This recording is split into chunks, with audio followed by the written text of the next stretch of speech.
The Biden administration is emptying out the Guantanamo Bay prison, Gitmo.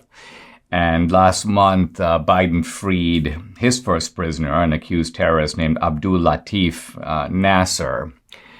And this is all, by the way, in fulfillment of Obama's dream. Obama's dream was, we don't want Gitmo. In fact, I kind of want all those commanders back in the field fighting against the United States. It may seem like a crazy idea for an American president to think this way, but not if you're an anti-colonialist who basically thinks America is a force for evil in the world and that strengthening our enemies is ultimately a form of social justice on the global scale. It's sort of righting the unjust ship of the world.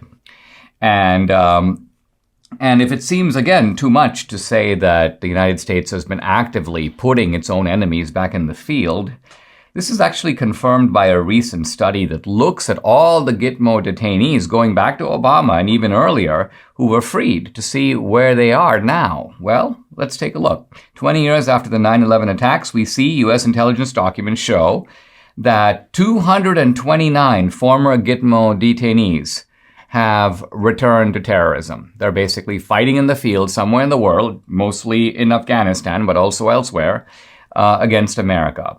And 66% of them are at large, meaning they haven't been recaptured. They're not in some prison in some foreign country. And you would think that all of this would create pause in freeing more Gitmo terrorists. But no, Biden has freed one, and he's on his way to freeing more. By the way, Trump had an executive order to keep Gitmo open, and Biden reversed it immediately. And the remaining detainees are sort of one by one. Many of them have made petitions for release. And by the way, these petitions are transparently absurd. For example, one of the Gitmo alumni, who is now one of the heads of the Taliban. This is a guy who helped capture the presidential palace in Kabul with armed fighters. In a victory speech, he was like, I used to be in Gitmo. This was part of his boasting rights. I used to be in Gitmo. And this guy's name is Gholam Rouhani. And he said, I got out of Gitmo because I just told those idiots in America. He says, I told them I have to return to help my sick father run his family shop. And apparently the dopes in the United States go, oh yeah, his father's sick. We got to let him go. Poor guy. And now he's basically one of the inner circle of the Taliban in Kabul.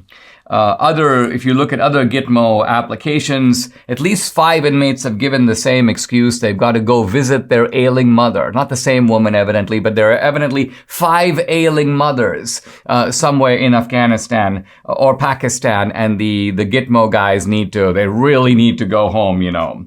So with the exception of just a couple of guys, people like Khalid Sheikh Mohammed, the actual planner of 9/11, he's not scheduled for release, but Biden wants to get even him out of Gitmo. He wants you shut down Gitmo. Khalid Sheikh Mohammed can't be there. And the net effect of this would be that Khalid Sheikh Mohammed would now be, if you wanted to try him, you'd have to try him in a normal court. And that would create a circus. It would essentially turn a military operation into a kind of domestic law case, as if to say this guy was some sort of a serial killer walking the streets of Chicago. It would be transferred, I think, inappropriately into that kind of a case. Now, according to a report, this is by the Office of National Intelligence, 729 detainees have been released from Gitmo all over the last several years.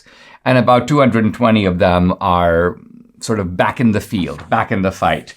Let's remember, in a sense, that the model for this was created by Obama himself with the sort of Bergdahl trade. He gave 5 Taliban commanders for 1 deserter. And what did those Taliban commanders do? Went right back into fighting in Syria, fighting in the Middle East, fighting in Afghanistan. And again, I don't think Obama, you can keep saying that the Democrats are naive, but they're producing results. These are the predictable consequences of their actions. No doubt they were told that this was going to happen. I think this is what they wanted to happen, and that, in fact, is why they did it.